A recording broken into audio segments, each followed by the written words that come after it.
2010, I had my first breast cancer diagnosis. In my right breast, it was invasive lobular carcinoma.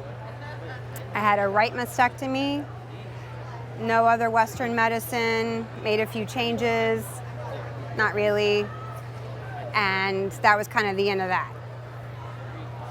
2015, I had my second breast cancer diagnosis, different kind of cancer, different breast, invasive ductal carcinoma. Had a left mastectomy, made a few changes, not really, and that was kind of the end of that.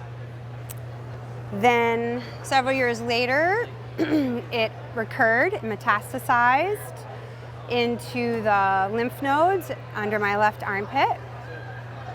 And someone messaged me that I knew and said, if you have a life-threatening illness, you have to check out Joe Dispenza. So I read You Are the Placebo, then I bought a progressive, then I thought, well, I better get myself to an event.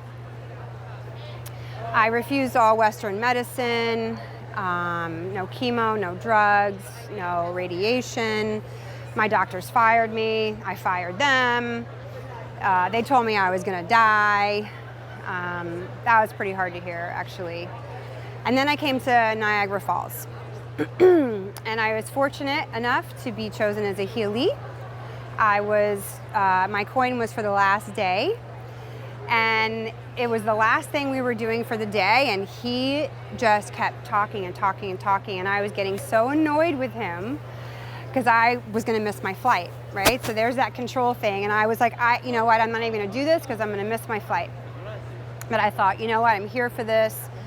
So I went into the healing, I laid down, people are screaming around me, nothing's happening to me, nothing's happening to me. And I just kept telling myself, I surrender, I surrender, I surrender. Nothing happened.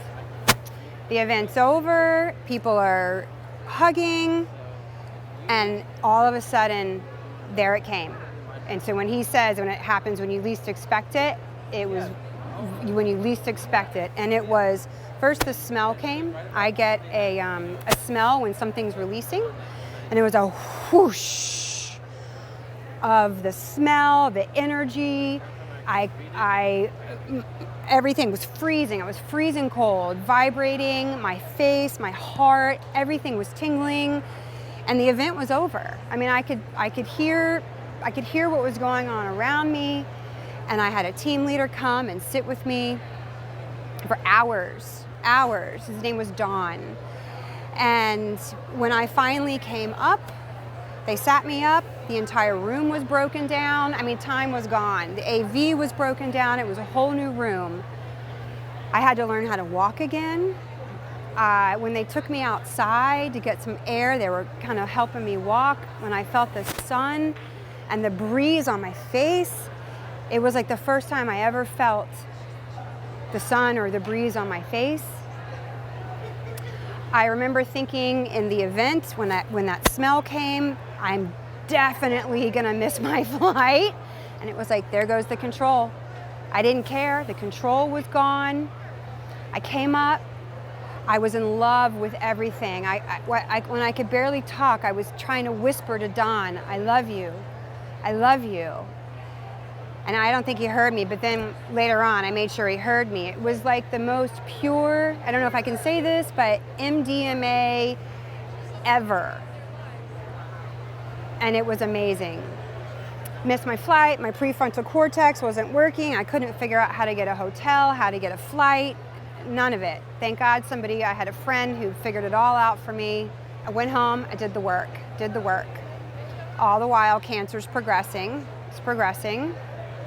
Scans are showing it's growing. I was fortunate enough to be a remote healee at the last Marco Island event. So much gratitude for these people. Not the same experience, but it was still incredible. I had another scan, cancer's still growing. So here's the reason why I wanted to give the testimonial. Even though I don't know whether my body's gonna heal. I can't know that. It's the unknown. It hasn't healed yet. This has been 12 years. It might heal. I don't know. That's the attachment, right? Letting go of the attachment. That's the I am not my body. But I can tell you without a doubt that I am healing my soul. My soul is healing. All of the psycho-spiritual causes that are underlying this cancer that I have created are being healed. You say karmic, right? But I know that's not very scientific. They're healing. And I know that I will not carry these lessons with me into the next lifetime. They are going to be complete if they're not already complete. And I would rather heal my soul and my lessons than heal my body. Hopefully I get to heal both, right? But this is the piece, this is why I'm here.